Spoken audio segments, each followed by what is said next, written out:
Assalamualaikum warahmatullahi wabarakatuh. Waalaikumsalam warahmatullahi wabarakatuh. Selamat datang Gus Lukman.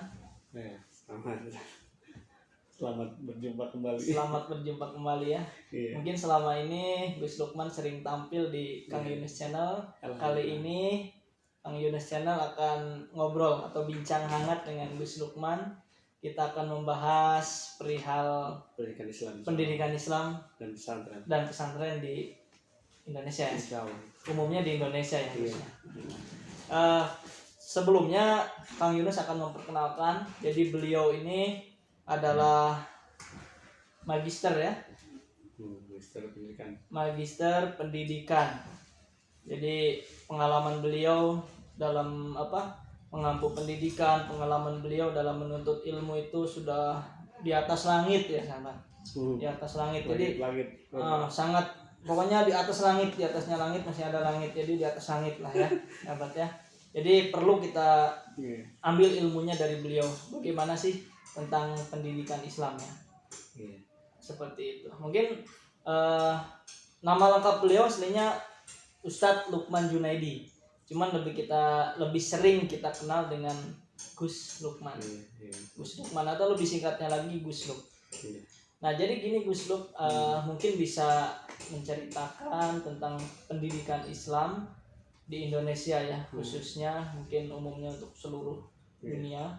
Bagaimana sih tentang pendidikan Islam itu? Mungkin biar sahabat Kang Yunus semuanya tahu tentang pendidikan Islam yang sebenarnya. Bismillahirrahmanirrahim. Yang pertama itu memang berbicara tentang pendidikan Islam, itu kita akan mempelajari dulu tentang istilahnya dulu ya. Jadi sumber daripada agama Islam itu kan memang bahasa Arab ya. Bahasa Arab. Dan sayangnya ini sebagian kosakata atau mufradat dalam bahasa Arab itu tidak ada padanan kata dalam Indonesia, sehingga menyebabkan ada salah paham. Jadi dalam bahasa Arab tarbiyah. Ketika tarbiyah diterjemahkan dengan pendidikan itu tidak sama ya. Ya mungkin mirip lah. Ada beberapa kata lagi bahkan nggak ada padanan sama sekali. Contohnya qardun dalam muamalah, fikih muamalah itu diterjemahkan dalam bahasa Indonesia pinjaman itu nggak cocok. Karena qardun itu meminjami tapi memiliki secara sepenuhnya. Jadi gimana? Kalau kita meminjami kan nggak secara sepenuhnya. Iya, hanya meminjam gitu kan.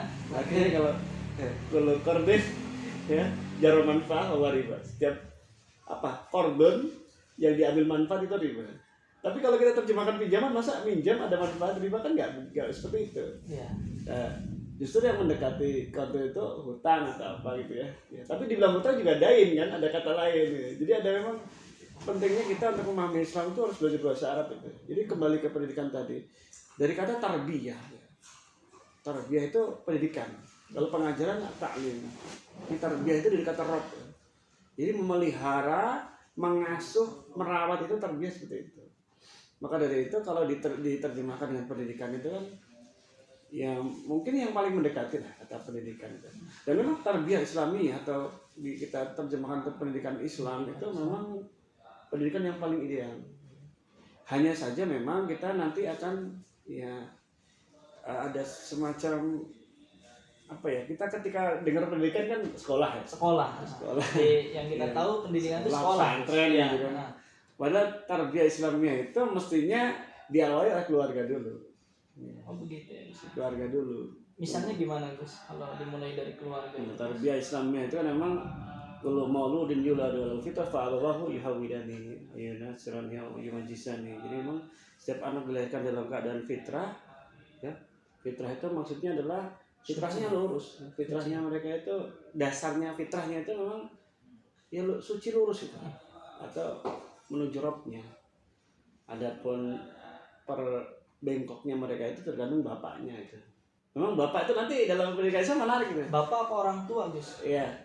Di situ memang abawahu itu orang tua, kedua orang tua ya. Tapi peran di situ itu memang bapak ya. Bapak di situ sama ibu dua-duanya peran. Ibarat kalau dalam bahasa Indonesia itu ibu itu guru yang pertama. Al-Ummah Madrasatul Ula. Kemudian bapak itu sebagai kepala sekolah. Ya. Jadi menarik nih. Jadi bapak itu, saya sering sampaikan ya, ibarat kata tuh gini, kalau anak itu menjadi sukses, menjadi orang yang hafidhah, sholihah, dia syahid dan sebagainya, itu memang yang paling berjasa adalah gurunya. Maka kita diwanti-wanti untuk memilih istri dengan karakter agama yang baik. Agama itu dalam artian akhlak, kemudian dia ketaatannya kepada Allah dan Rasulnya gitu ya. Ya, karena memang guru yang pertama yang paling berpengaruh nih. Tetapi kalau ada kegagalan pada anak, maka fungsi ayah itu yang dipertanyakan. Jadi salahnya bapak gitu, bukan salahnya ibu. Karena ibu jadi baik juga karena bapak kan. Iya. Gitu. Jadi bapak itu nanti dalam tarbiyah Islamiyah itu memiliki dua peran. Al-aba itu yang pertama peran jasadiyah, sebagai jasad, sebagai membersamai. Ya, mengajari dia, membimbing, menasehati, itu jasadiyah. Ada peran rohiyah. Bapak itu ada dia membersamai, tapi wujudu keadamihi. Dia keberadaan dia nggak berarti. Kenapa? Karena rohiyahnya itu remah. Bapaknya sering bermaksiat, bapaknya sering melanggar perintah Allah, bapaknya tidak sungguh-sungguh dalam mencari rezeki untuk anaknya ini fungsi bapaknya timpang gitu. Jadi harusnya seimbang. Ya, antara fungsi, bapak dan ibu ya. Jadi bapak sendiri ada fungsi rohiyah dan jasadiyahnya imbang. Kebersamaan kepada anak juga maksimal, dia rohiyahnya kepada Allah itu kuat. Juga maksimal. Jadi jangan sangka ya bahwa anak itu nggak ada urusannya sama bapak. Anak itu cermin terhadap keadaan orang tua itu, terutama bapaknya. Anak kita seperti apa ya, kita tuh begitu sebenarnya itu. Secara umum, walaupun memang ada Nabi Nuh juga anaknya ditakdirkan dalam hal itu kasuistik. Ya. Jadi nggak semua ya. Jadi secara umumnya kasus itu nggak bisa dijadikan kesimpulan. Ya. Tapi kalau secara umum memang anak itu mencerminkan keadaan orang tuanya secara umum. Ya. Tapi kita nggak boleh ini anaknya Ustadz nakal berarti Ustadznya nakal, belum tentu ya. Belum tentu. Tapi secara umum aja. Maksudnya kita sebagai orang tua kalau anak bermasalah itu memang yang perlu segera bercermin itu kita. Jangan nyalahkan lembaganya dulu. Jangan nyalahkan sekolah, gurunya. Kemudian ibu tuh memang ya, kayak kita di Mahat Aisyah ini memang mengajari calon ibu, gitu kan. Jadi sinal nisa, sinal ummah. Kita itu mencetak perempuan itu sama aja mencetak generasi. Kenapa? Karena kalau perempuannya sudah benar, soleh, itu anaknya benar. Walaupun bapaknya nggak benar gitu ya. Kalau dari perempuannya bagus, anaknya bagus. Anak juga bagus. Walaupun bapaknya nggak sempurna lah ya, kalau nggak benar nggak gimana gitu ya. Maka sinal ummah, sinal nisa, sinal ummah. Jadi perjuangan kita di Mahat Putri itu memang luar biasa nilainya itu. Jadi kita ketika anak alumninya ada 15 aja atau 30 aja, terus kesolehannya maksimal itu akan menularkan pada anak-anaknya kepada cucu-cucunya dan seterusnya. Ya.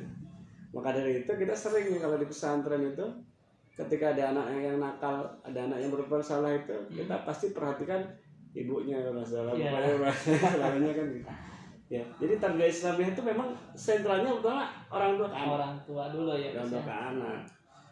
Kemudian setelah sampai pada usia balik, baru orang tua akan memilihkan lembaga pendidikan.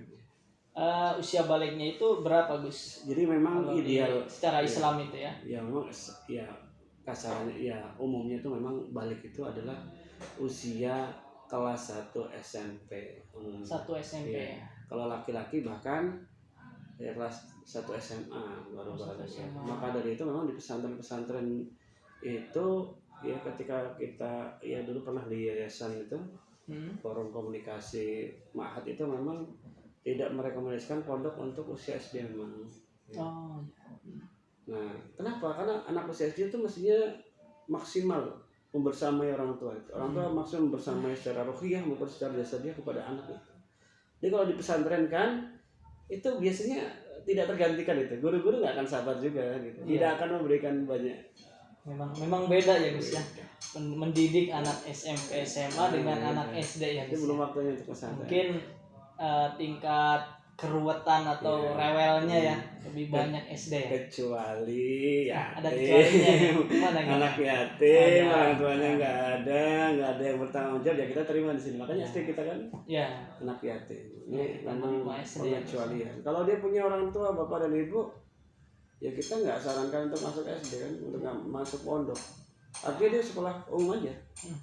Sekolah yang dekat sama dia. Jangan jauh-jauh. Jadi kadang suka wah sekolah yang terbaik jauh sana, nanti kalau di SMP atau SMA gitu. Ya. Ketika SD itu sudah gini, saya sering ya sampaikan waktu dulu di Cirebon itu saya pernah tinggal di sana itu. Kita SD itu kalau bisa jangan homeschooling. Ya itu homeschooling itu opsi terakhir ya. Dan ketika itu saya sama teman saya tuh udah kita cari di sekitar yang dekat sama kita ada nggak sekolah yang terbaik, yang bagus, yang mendekati ideal. Nah ternyata ada yang mengajarkan sholat duha, mengajarkan menghafal juz amma dan sebagainya. Ada daftar di situ. Ya, walaupun ya konsekuensinya kan nanti akan ada ya kalimat-kalimat dari anak. Ya, namanya sekolah di luar ya. Tapi anak harus melewati fase itu kan, kita juga memang wajar ya. Wajar. Harus sabarin aja. Nah nanti di rumah orang tua itu membenarkan lagi, meluruskan lagi gitu. Karena anak nanti ketika sudah dewasa juga kan akan turun ke masyarakat kan. Iya. Kita iwit-iwit waktu kecil nggak boleh turun ke masyarakat. Pas besar kaget ya. Jadi kurang juga ya. Jadi kurang memahami bagaimana tinggal di masyarakat, bagaimana berinteraksi ya Gus ya. Memang trilogi pendidikan ya yang dibawa oleh Ki Hajar Dewantara ya. Iya. Kan ada apa namanya? Asrama, kemudian apa namanya keluarga, satu lagi masyarakat itu ya. Iya. Itu sekolah, masyarakat dan keluarga itu ya memang betul adanya ya, tidak berselisih dengan apa namanya pemahaman Islam seperti itu. Maka dari itu kalau salafus sholih itu memang ketika menjual rumah itu ketika dekat dengan ulama besar dia jual mahal. Ini mahal nih rumah ini. Kenapa? Jadi tetangganya ulama besar ini. Iya. Artinya lingkungan ya.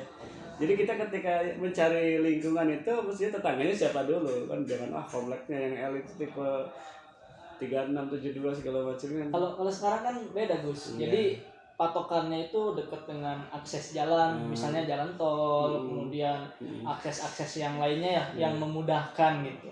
Kalau sekarang kalau dekat dengan akses itu harganya tinggi, bukannya dengan ulama ya Gus ya. Jadi sekarang kebalik ya Gus ya.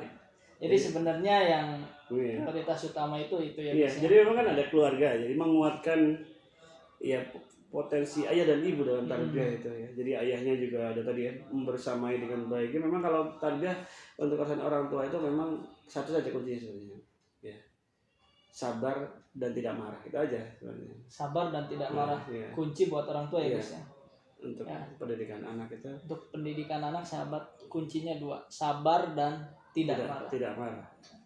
Jadi kalau yang ketiga mungkin mencari ilmu terus ya, menuntut ilmu terus ya, mencari ilmu terus ya.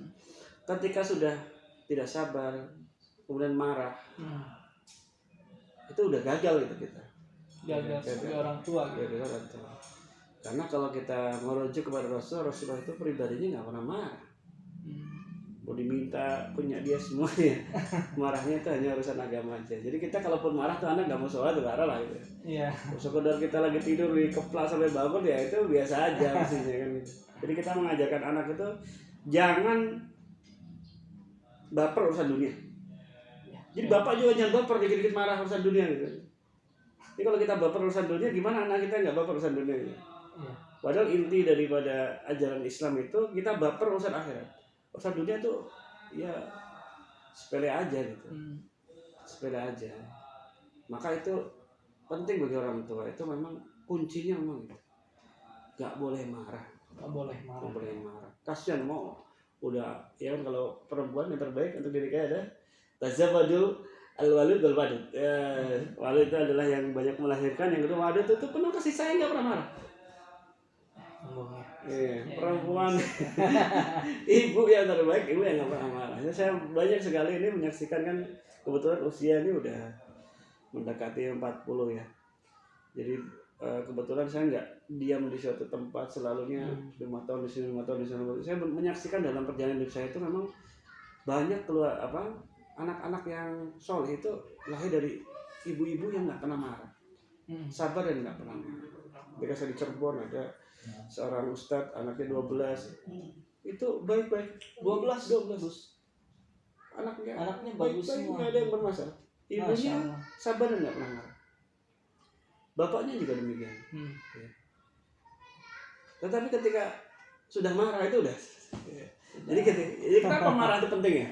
Marah penting untuk tidak dilaksanakan, penting untuk dihindari. Penting untuk dihindari. Karena kalau kita berbicara tentang rukun iman ya, yang paling utama adalah iman kepada Allah dan hari akhir. Maka itu sering disebut man kana yu'minu billahi wal yawmil akhir, man kana yu'minu billahi wal yawmil akhir, man kana yu'minu billahi wal yawmil akhir. Nah, rukun iman yang paling ya sering dibutuhkan itu adalah rukun iman yang nomor 6. Al-imanu bil qadari khairihi wa syarrihi, iman kepada takdir Allah baiknya dan buruknya. Nah, bukti kita beriman kepada takdir Allah baiknya dan buruknya itu apa? Tidak marah. Karena hakikatnya ketika kita marah terhadap suatu kejadian, katakanlah kita tabrak motor atau apa, kita marah, itu hakikatnya kita nggak marah sama yang nabrak, hakikatnya marah sama Allah. Karena orang itu nabrak itu seizin Allah, sudah tertulis di Lauhul Mahfuz 50.000 tahun sebelum kita diciptakan. Kemudian setiap tahun diperbarui ketika malam qadar, ya kan? Ya. Setiap malam diperbarui sepertiga malam. Masa kita marah urusan begitu kan? Jadi memang wah ini penting banget itu. Jadi memang kita harus melatih tidak marah. Jadi memang susah ya Gus ya. Jadi orang-orang itu harus bisa gitu ya, harus bisa mengendalikan marah gitu ya. Yang kebanyakan orang itu memang nggak bisa gitu banyaknya. Pasti semua orang pasti pernah marah. Pasti pernah ya. Saya juga ngomong begini bukan berarti saya nggak pernah marah, bukan ya. Ini lagi belajar juga untuk tidak marah ya. Ya alhamdulillah ini saya udah agak lama nggak marah sama anak dan istri gitu ya. Kalau di sini juga kita udah berapa bulan ya. Nah, belum pernah marah di sini. Masya Allah. Ya, udah pernah mulai. Tuh sahabat. Belum ya. Masya Allah belajar gitu ya. Belajar. Sama anak sama istri. Ya. Mudah-mudahan kita semua bisa ya sahabat ya. Dan memang marah itu apalagi seorang dai ya, seorang ustadz, seorang dai itu memang menjadikan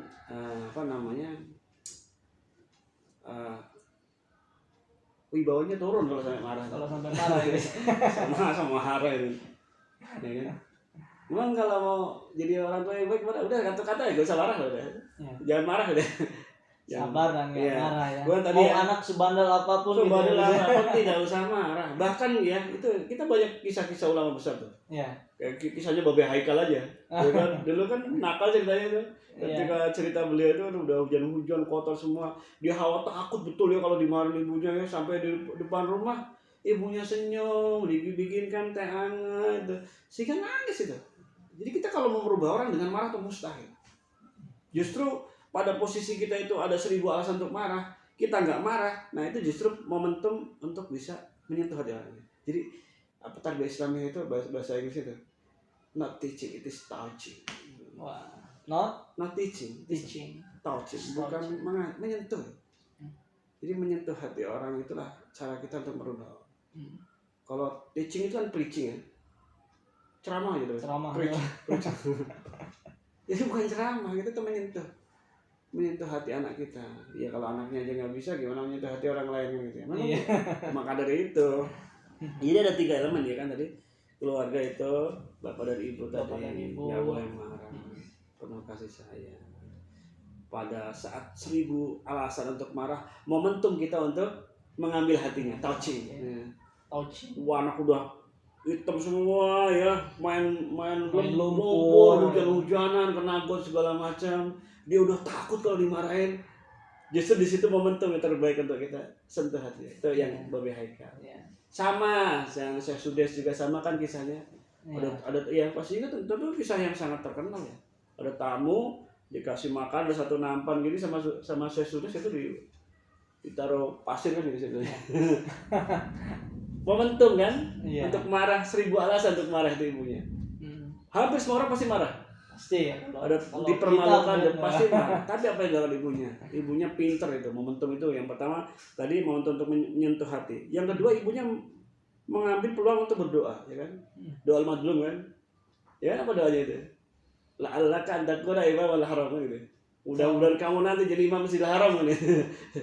Jadi ketika ada 1001 alasan untuk marah itu momentum indah, itu kesempatan emas. Yang pertama kita berbuat baik sama anak itu, yang kedua kita mendoakan yang terbaik untuk anak-anak kita. Wah, masya Allah. Jadi memang pendidikan itu nggak bisa dengan marah, menyentuh hati itu dengan segala cara ya, terutama di momentum-momentum tertentu tadi. Ya. Makanya kita kalau sama anak, itu anaknya takut dimarahin tuh. Di sini nanti kita peluk. Wah, orang nggak akan lupa itu anak. Kan susah tapi ya. Ya benar Gus. Pengalaman saya pribadi ya sahabat.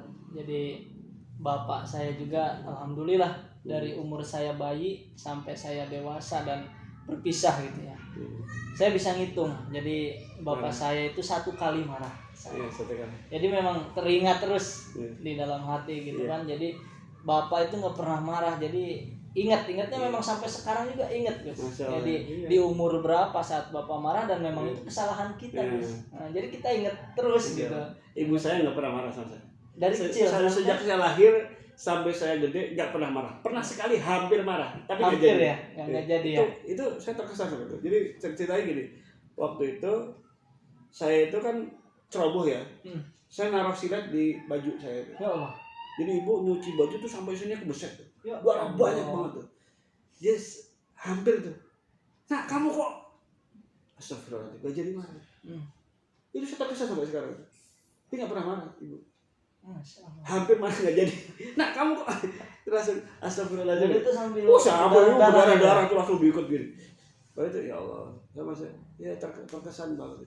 Jadi kita bahkan ketika orang nggak pernah marah sama kita gitu, terkesan kita akan mendoakan beliau ya kan, berharap kebaikan. Mungkin di situ Gus wasilahnya Umi Antum mendoakan Antum supaya jadi orang besar gitu kan, supaya jadi magister kayak sekarang ini gitu kan, jadi bisa jadi menguasai dunia pendidikan di mana-mana bisa merubah lah. Ya biasa aja sih, cuman inilah karakter seorang magister yang rendah hati, jadi beliau tidak merasa tapi karyanya di mana-mana gitu ya sahabatnya. Jadi beliau ini pengalamannya sangat banyak. Pengalaman pernah di pesantren ini dan banyak membantu, ya inilah membantu di kurikulum lah, membantu sebagai ya ininya yang menata kurikulum. Dibantu oleh Pak Amar Supena, Masya Allah. Sini ada Pak Amar itu. Yang banyak bergerak. Yang di belakang layar nanti kita akan bahas juga tentang Pak Amar gitu kan. Dan banyak orang-orang hebat juga di sini. Nah untuk Gus Lukman sendiri ini memang beliau ini sangat banyak ilmunya ya. Kalau kita mau korek satu persatu nggak akan selesai kayaknya dalam satu pertemuan. Jadi nanti kita akan bahas di sesi-sesi selanjutnya itu tentang. Jadi beliau ini adalah ahli sejarah ya. Ahli sejarah Nabi, sejarah para sahabat dan lain sebagainya. Jadi jangan sampai kita lewatkan untuk kisah-kisah kisah-kisah sejarah berikutnya dari beliau ya. Bersedia ya Gus ya, nanti mungkin menceritakan tentang sejarah Nabi dan sejarah yang lainnya gitu Gus. Oh iya, yang tadi itu tiga elemen itu kan baru satu ya Gus ya. Yaitu orang tua. Jadi pentingnya orang tua untuk berperan ya. Peran terbesar itu memang ibu, kemudian bapak itu. Maka kalau tarbiyah Islamiyah Syekh Nasiul Wan itu memang semua buku-buku tarbiyah Islamiyah itu termasuk yang bestseller itu yang Manhajun Nubuwah fi Tarbiyatul Aulad itu memang dimulai dari ketika jomblo ya. Ketika seseorang masih single itu dia menjaga diri, kemudian ketika mendekati usia nikah itu memilih calon ibu itu berdasarkan memang kepentingan untuk membangun generasi ya, nggak hanya ya kecantikan atau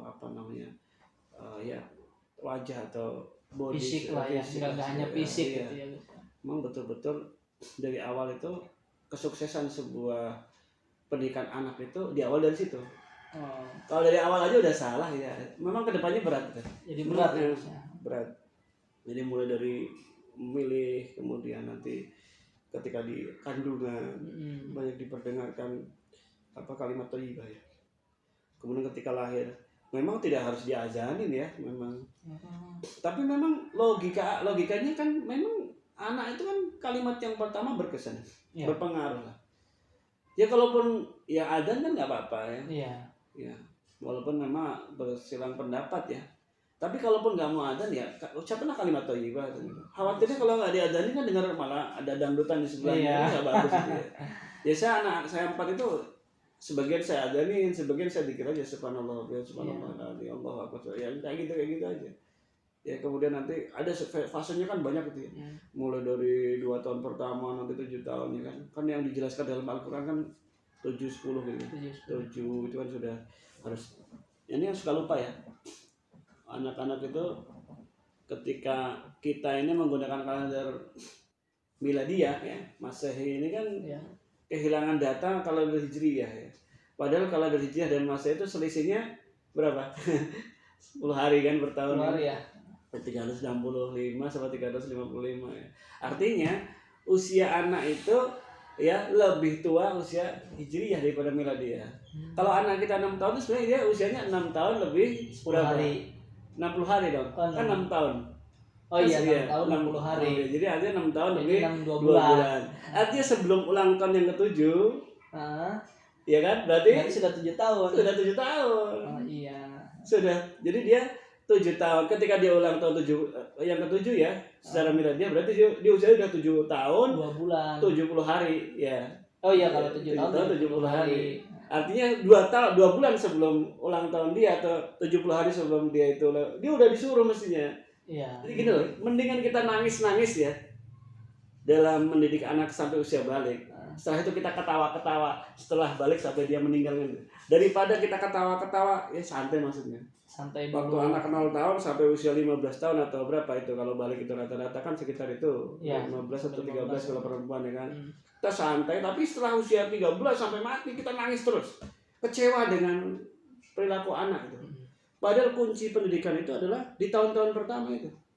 Maka kunci pendidikan di situ kan kita tahu. Di orang tua itu Orang ya. tua jelas. Kan kasusnya sekarang ini gini Gus, kebanyakan orang tua itu tidak bangga anaknya bisa sholat, Nah, tidak itu dia. bangga anaknya bisa ngaji. Justru mereka itu bangga ketika anaknya bisa sekolah di sekolah favorit, sekolah di sekolah yang terkenal Iya. gitu kan. Ya memang Nih kayak gini ya. kecenderungan umat Islam di Indonesia ini memang ya tugas kita ya sebagai dai itu memang untuk ya memperkenalkan pentingnya akhirat dibandingkan dunia itu. Karena kenapa mereka punya pikiran seperti itu? Karena dari ketidaktahuan ya, kejahilan tentang akhirat ya. Orang-orang kan berpikir ya, orang kalau udah mati kan istirahat. Ya. Ya itulah maksudnya. Jadi enggak, kamu tuh kalau udah mati itu adab yang pedih. Kalau tetap kayak gini gitu ya. Jadi kalau siapa sih yang setelah mati istirahat tuh orang yang beriman beramal soleh. Beriman dulu sama saya, amal solehnya kita ajari sambil jalan. Gitu loh. Jadi nanti dia kan ya idza kunna turaba wa idaman aina lamab'utsun kan pada apa iya kita udah jadi tulang belulang. Masa kita mau dibangkitkan gitu. Jadi itu memang poin dakwah Islam itu adalah imanu billahi wal yaumil akhir. Ya.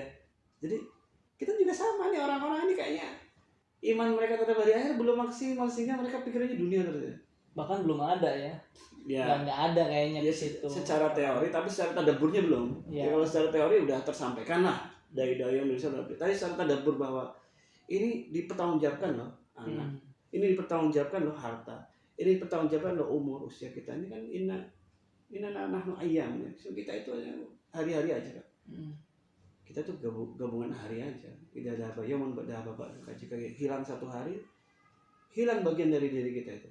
Makanya para ulama sampaikan jangan sampai lewat satu hari kecuali ada kebaikan yang kita kerjakan rahasia antara kita dan Allah. Entah itu senyum kepada saudaramu, entah itu zikir orang lain nggak tahu, entah itu istighfar gitu. Jadi memang tidak boleh satu hari terlewatkan kecuali ada kegiatan-kegiatan itu sehingga menjadi alasan bagi kita hari ini bersaksi. Ya. Nah, yang model begitu kan masyarakat ini kan belum ya. Ini kan tadaburi. Iya. Kalau nanti mati ada kubur, iya. Udah tahu. Orang banyak tahu. Iya. Tapi secara tadaburi nanti ditanya loh, sibuk loh kita loh. Kalau kita nggak maksimal itu di dunia ini kan sibuk. Tapi kalau kita beriman dan beramal soleh, betul-betul istirahat.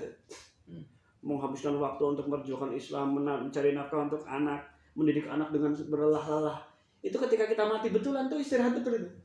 Memang di situ ya. Rest in peace. Menerima hasilnya di situ. Nah kemudian nanti ya ini kan ya tadi pendidikan secara umum ya. Nanti mungkin ada sesi 2 nih belum selesai. Yang kemudian yang lembaga pendidikan favorit itu ya lembaga pendidikan yang ideal. Ya memang pesantren itu memang untuk saat ini bisa dibilang lembaga yang paling mendekati ya. Dalam artian miniatur negara Islam kan pesantren. Miniatur lingkungan Islam itu adalah pesantren. Meskipun demikian memang orang tua itu perlu juga ya untuk memilihkan pesantren yang cocok untuk anaknya. Karena anaknya kan karakternya macam-macam. Jadi nggak asal pesantren gitu ya. Asal pesantren ya. barangkali kecenderungannya di tahfidz, ya, barangkali kecenderungannya di fikih, barangkali kecenderungannya di apa ya, yang bidang-bidang lainnya itu kan memang orang tua itu harus, ya pentingnya orang tua kan dekat sama anak, mengenali kecenderungan anak, nanti dia lihatnya pesantren, survei, disesuaikan dengan budget tentunya. Nah kita kalau apa namanya ada orang apa namanya minta keringanan belum apa-apa ya, nah ini kan kita keberatan juga. Kenapa nggak cari pesantren yang budgetnya sesuai gitu ya? Pesantren nyari pesantren yang mahal langsung minta keringanan, nah, itu kan gimana gitu kan? Maunya etis ya. Keringanannya full lagi kan gitu. Mestinya kan dia yang kira-kira mampu gitu. Nanti adapun ketika berjalan itu ada kekurangan, dia berkomunikasi dengan baik. Karena gini loh, keberhasilan seseorang apa namanya berhasil di pesantren itu kan tidak hanya faktor guru dan pesantrennya. Ada faktor ya orang tua mempergauli guru kan gitu ya. Ini kan kisahnya ya banyak. Jadi gaul gitu ya. Jadi gini. Ada kisah tuh Imam Syafi'i atau siapa itu, ada ulama ya. Ketika itu anaknya itu ceritanya apa dititipkan kan dulu kan bukan pesantrennya. Dulu itu ulama, kemudian banyak yang dititipkan di situ bersamanya. Kemudian orang tua itu suatu hari ketika sudah menitipkan ke salah satu imam itu ya, saya agak lupa ya, Imam Ahmad atau siapa itu. Kemudian ada laporan anaknya itu disuruh makan sisa gurunya gitu ya. Ada laporan. Kemudian karena dapat laporan seperti itu, beliau ini langsung apa ya, suudzon sama gurunya datang gitu. Marah-marah intinya. Bagaimana anak saya disuruh makan sisa makanannya kamu kan gitu. Nah ini ditariklah anaknya gitu. Nah setelah ditarik anaknya itu dia baru melihat ternyata anak-anak tuh bukan makan sisa guru, tapi makan bareng sama guru gitu. Ya kan, kemudian singkat cerita orang tua ini ingin mengembalikan ke sang imam tadi ya. Kata imam tuh ya udah nggak bisa, udah ketutup. Pintu barokah ilmunya udah ketutup. Artinya walaupun dia kembali ke sini, barokah ilmu udah ketutup karena sikap buruk orang tua terhadap guru. Yang kedua faktor pembiayaan juga ya. Jadi orang nitipin ke pondok kadang bayarnya telat tanpa ada udzur yang syar'i ya. Ada sih dia lebih senang beli motor atau beli mobil daripada biayain anaknya. Ya bagaimana mau berhasil anaknya kan gitu ya. Jadi faktornya memang banyak. Jadi ketika keluarganya sudah dari orang tua bapak ibu udah ya kompak. Ya, membersamai anak secara jasadi atau ruhiyah ya. Ruhiyah kan doa dan amal soleh ya. Kemudian secara ya tadi yang kedua itu mencari lingkungan yang tetangga-tetangganya soleh itu. Pindah aja kalau lingkungannya kan kayaknya berandal mah. Kecuali kitanya memang mau dakwah ya. Kita kuat ya. Betul pengaruhnya nggak masalah. Tapi kalau kita terpengaruh, anak-anak kita terpengaruh, pindah aja. Dan yakin ya, barang siapa yang meninggalkan sesuatu karena Allah akan diganti dengan lebih baik. Itu kan keyakinan. Carilah lingkungan yang baik gitu kan. Kemudian pesantrennya pun dipilihkan yang cocok sama anak, kemudian dipergauli itu pesantren dengan baik ya, jangan mendikte pesantren harus begini. Aduh, bagaimana? Jadi ya percayalah sama pesantren. Kalau udah nggak percaya, jangan menggurui pesantren, tarik aja Pak. Maksudnya terima kasih selama memberikan saya. Pindah aja yang percaya gitu loh. Iya. Anak masih di pesantren tapi hubungan dengan pesantren nggak baik, ini kan masalah. Ya, kalau digontor begitu langsung diambil. Ya karena Kiai Gontor itu kan ini udah nggak berkah di sini. Silakan Bu, kalau nggak percaya sama kami silakan. Jadi salah satu indikator keberkahannya ya gitu ya. Memang ya keberhasilan semua. Ya kita sebenarnya gini ya. Saya ngomong begini kan bukan berarti udah merasa berhasil. Bukan begitu. Jadi anak-anak saya juga masih usia ya 7, 8 gitu. Ya masih sama-sama belajar lah kita. Hanya begini. Jadi kita itu sebenarnya kangen ya kalau ada ibu-ibu atau ummahat itu yang melahirkan ya tokoh-tokoh kayak Khalid bin Walid, Salahuddin Al-Ayyubi, kemudian Umar bin Khattab, Umar bin Abdul Aziz kan gitu ya. Itu kan lahir dari rahim yang suci, dididik dengan pendidikan yang suci kan gitu ya. Lembaga pendidikannya yang guru-gurunya penuh dengan dedikasi kan gitu. Sebenarnya ketika kita berbicara tentang anak pendidik secara umum itu kan kita nggak berbicara tentang anak orang. Kita berbicara tentang abdul ummah, penerus umat ini gitu kan. Ya. Jadi artinya ketika nanti di orang tuanya ada kekurangan, ya, mudah-mudahan pondoknya bisa nutupin. Ya. Ketika lingkungannya ada kekurangan, mudah-mudahan orang tuanya bisa nutupin kan gitu ya. ketika orang tua dan lingkungan yang kurang, mudah-mudahan pesantren bisa nutupin. Jadi saling menutupin. Saling. Karena kita mustahil bisa kita harapkan orang tuanya ideal, lingkungannya ideal, pondoknya ideal, itu hampir susah ya. Hampir susah. Maka kita kerinduan kita ini terhadap generasi-generasi pembebas Al-Aqsa lah. Yang menjadikan kita ini diskusi. Iya. Baik sahabat, demikian apa yang disampaikan oleh Gus Lukman. Sangat panjang ya penjelasan yang beliau sampaikan. Mudah-mudahan menggugah hati kita semua ya, terutama Kang Yunus sendiri dan umumnya untuk sahabat Kang Yunus semuanya. Jadi ada 3 pilar ya dalam pendidikan Islam atau tarbiyah Islamiyah untuk generasi muda atau generasi Islam berikutnya ya. Jadi yang pertama itu memang dari orang tua ya. Jadi orang tua yang sabar, orang tua yang tidak pernah marah dalam mendidik anak. Jadi itu merupakan pilar pertama untuk pendidikan buah hati atau pendidikan anak. Kemudian lingkungan yang baik ya Gus ya. Lingkungan yang baik, tentunya lingkungan yang jauh dari kemaksiatan, lingkungan yang mendukung untuk tarbiyah Islamiyah, lingkungan yang baik untuk mengarahkan anak-anak kita ya kepada target atau tujuan yang kita inginkan. Dan yang ketiga itu lembaga pendidikan ya Gus ya. Jadi lembaga pendidikan yang sesuai dengan minat atau kecenderungan si anak. Jadi ketiga pilar ini memang harus saling bersinergi ya untuk pendidikan buah hati atau pendidikan generasi Islam kita. Baik, terima kasih Gus Lukman atas waktu yang diberikan kepada kami semua. Mudah-mudahan apa yang Gus Lukman sampaikan dapat bermanfaat untuk kita semuanya. Mudah-mudahan Gus Lukman tidak bosan untuk datang di channel Kang Yunus. Tentunya berbagi ilmu apa yang Gus Lukman miliki, jadi bagikan ke kita semua ya. Jangan bosan-bosan ya Gus ya. Baik, ini sahabat Kang Yunus menantikan kehadiran Gus Lukman berikutnya. Assalamualaikum. Waalaikumsalam warahmatullahi wabarakatuh.